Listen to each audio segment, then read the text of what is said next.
Аккуратненький такой милый чайник «Эгоист» на 130 миллилитров с достаточно большой ручкой, позволяющей удобно его держать. Это зиньшуйская керамика, которая достаточно звонкая, но по поводу этого чайника могу сказать, что здесь очень тонкие стенки и вес чайника составляет всего лишь 121 грамм.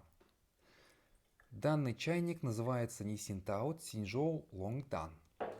И здесь вы опять же можете спокойно заварить какой-либо себе чай непосредственно в пиалку, если объем позволяет, ну, то есть в диапазоне 130 миллилитров.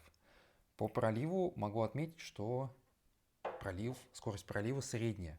И опять же, по поводу удобства здесь все достаточно гармонично, лаконично и просто выполнено.